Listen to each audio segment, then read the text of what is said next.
Prosecutors say the mom who drove her children into the ocean in Daytona Beach remains a danger to society and needs to be committed to a state hospital.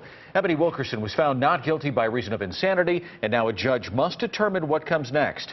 WESH 2's Claire Metz is live at the Justice Center in Volusia County with the latest. Claire. Yeah, Jim, a forensic psychiatrist hired by the state says Ebony Wilkerson denies her mental health issues to such an extent that after that van into the ocean incident, 5 different doctors came up with 5 different diagnoses. They say she needs some kind of long-term commitment to figure out what really happened. But I do believe that this case warrants comprehensive assessment over time in a secure facility. Dr. William Meadows, a forensic psychologist hired by the state, says Ebony Wilkerson has been struggling with her mental health for a decade, unwilling to admit having problems, manipulating responses to doctors who have treated her. According to Dr. Meadows, Wilkerson told him she saw angels on the beach and drove her van into the ocean, her children screaming in the back, to avoid hitting the angels.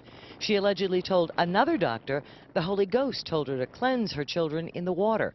Meadows says Wilkerson was hospitalized in New York in 2005 under similar circumstances. She was described at the time as hearing voices from demons telling her to kill her family and herself. Now, 9 years later, she's acting on this by trying to kill 3 of her children and to kill herself. And this state witness says though several doctors agree Wilkerson suffered a psychotic episode on the beach, they don't agree what led to it, arguing she should be involuntarily committed until a treatment plan is in place.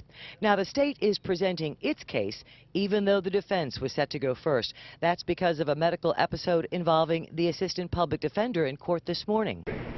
My opinion is that she falls short of the criteria for involuntary placement. Julianne Morris was finishing up with a defense doctor when she collapsed at the podium. A bailiff moved in quickly to catch her before she hit her head on the floor. And though she was briefly out of it, the assistant public defender quickly came around and EMS were called in to treat her. She's okay and will present the defense case tomorrow. Back live now, we got a hint of where the defense is going when they come back tomorrow, and that is to say that Wilkerson is stable, that she had a lot of issues leading up to that ocean van incident, including trouble with low blood sugar, and that she's had a lot of problems with hormonal changes during pregnancy. The attorney for Ebony Wilkerson said she'd go so far as to be sterilized in order to keep on track with her mental health and see her children again. We're live in Daytona Beach, Volusia County. Claire Metz, WESH 2 News.